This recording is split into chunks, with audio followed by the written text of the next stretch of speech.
Halo semuanya, selamat datang di bedah materi kita. Hari ini kita bakal bongkar sebuah cetak biru yang, jujur aja, cukup radikal.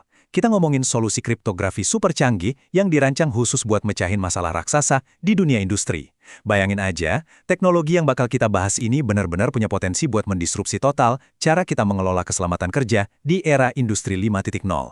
Coba bayangin, ada sebuah jembatan beton yang putus tepat di tengah-tengah. Nah, ini ilustrasi yang pas banget buat ngegarisbawahin apa yang sering disebut sebagai kesenjangan empiris. Di satu sisi jembatan, teknologi kriptografi kita itu udah matang banget, bahkan secara teoritis udah siap ngadepin ancaman di era pasca kuantum. Tapi, di sisi seberangnya, ada kebutuhan nyata dan mendesak dari industri yang butuh sistem pelaporan pekerja atau whistleblowing yang beneran aman. Sayangnya, jembatan ini terputus gara-gara teknologinya belum pernah benar-benar divalidasi langsung di kerasnya lantai pabrik. Nah, biar jembatan ini bisa nyambung lagi, kita bakal ngelewatin 6 fase konstruksi utama, mulai dari melihat kesenjangan kepercayaan, ngebongkar mesin kriptografinya, belajar gimana mengatasi fisika data, nyusun arsitektur etika, merancang cetak biru operasional DAO, dan pastinya, langkah terakhir membawa ini semua dari teori ke lapangan. Yuk, langsung kita mulai. Oke, kita masuk ke fase pertama, kesenjangan kepercayaan. Mari kita lihat seberapa masif sebenarnya fondasi riset yang dibutuhin buat nyusun cetak biru ini. 138 juta. Angkanya gila banget kan? Buat ngebangun fondasi sekuat ini, para peneliti harus menyaring 138 juta makalah akademik yang ada di seluruh dunia. Terus lewat proses seleksi yang benar-benar ekstrim, mereka berhasil memerasnya jadi cuma 80 dokumen inti yang fokus eksklusif membahas sistem industri 5.0. Jadi cetak biru yang kita bahas ini nggak main-main, dibangun di atas dasar teori yang super solid.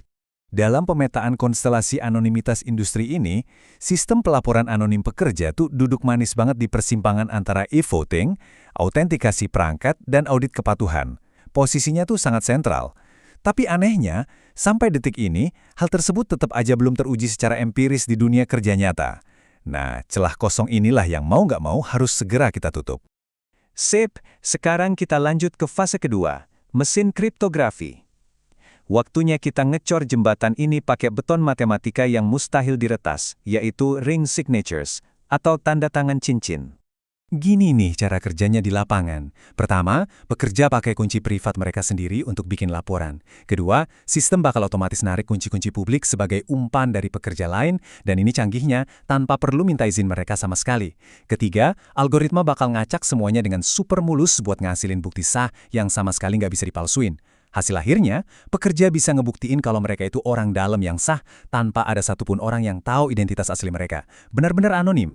Terus kalau kita bandingin infrastruktur jaringannya, pilihannya tuh udah jelas banget. Di satu sisi kita punya Ethereum publik, yang biaya interaksi atau gasnya bisa naik turun nggak karuan, plus latensinya agak lambat. Di sisi lain ada Hyperledger Fabric, dengan biaya gas 0 alias gratis dan kecepatan eksekusi kilat di 10,5 milidetik, Hyperledger ini mutlak jadi mesin pemenang buat ngurusin tata kelola internal perusahaan. Nah, bagian ini yang menurut saya paling menarik. Mesin kriptografi ini tuh udah anti kiamat digital. Arsitekturnya udah siap tempur buat era pasca kuantum. Pakai pendekatan stateless hash dan desain berbasis kisi, identitas masa lalu dari seorang pelapor itu nggak akan pernah bisa dibongkar. Bahkan, kalau di masa depan ada hacker yang pakai superkomputer kuantum sekalipun, identitas mereka akan tetap aman. Selamanya.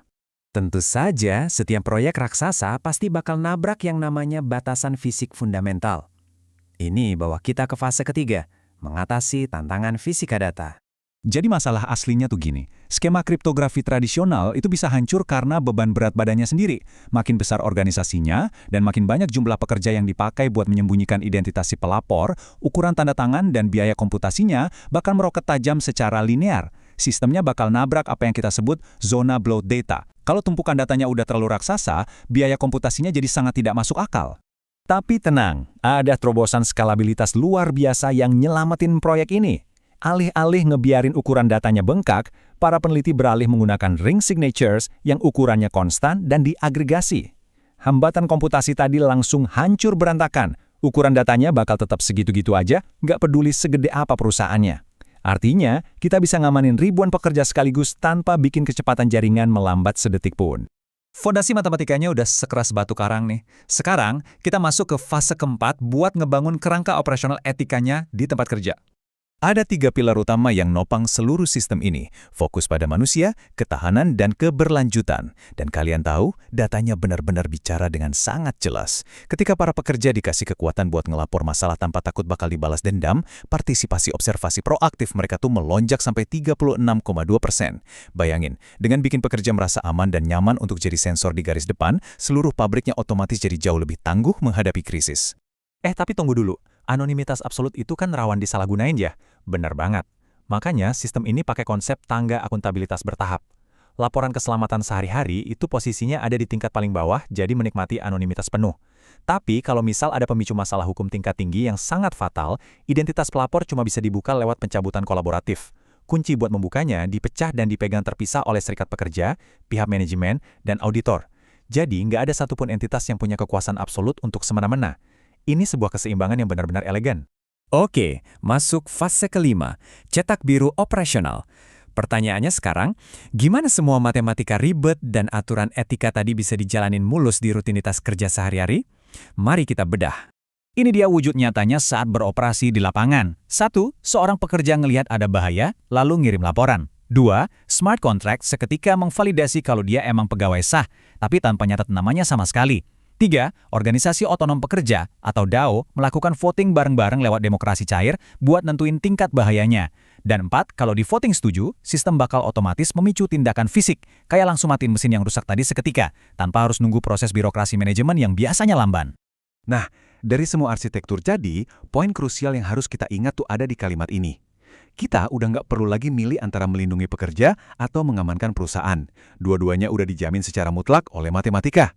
Kita akhirnya berhasil mencahin kompromi klasik yang selama ini selalu mempertentangkan keselamatan nyawa manusia dan kepentingan keamanan korporasi. Keren ya? Akhirnya, kita sampai di fase ke-6, dari teori ke lapangan. Ini adalah garis finish dari perjalanan bedah materi kita hari ini. Kalau kita lihat status sistemnya sekarang di layar terminal ini, primitif kriptografinya udah benar-benar matang. Infrastruktur smart kontraknya juga berstatus siap, semuanya sudah mantap. Tapi sayangnya, validasi empiris di lingkungan pabrik yang nyata, statusnya masif, kosong. Artinya, tantangan besar kita selanjutnya tuh, udah bukan lagi ngurusin teori di atas kertas akademis, tapi gimana keberanian kita nerapin ini langsung di lantai pabrik. Cetak birunya udah kelar. Teknologinya juga udah siap sedia. Jadi, satu-satunya pertanyaan yang tersisa buat kalian, para pemimpin dan pengambil keputusan yang inovatif, adalah ini. Matematikanya udah terbukti jalan secara presisi. Tapi apakah kalian punya keberanian buat jadi yang pertama menguji sistem ini dan benar-benar ngebangun jembatan kepercayaan ini buat para pekerja kalian? Karena ingat, saat ini risiko terbesarnya justru ada pada kelambanan kita untuk bertindak. Oke, itu dulu untuk sesi kali ini. Jangan berhenti belajar dan sampai jumpa di bedah materi selanjutnya.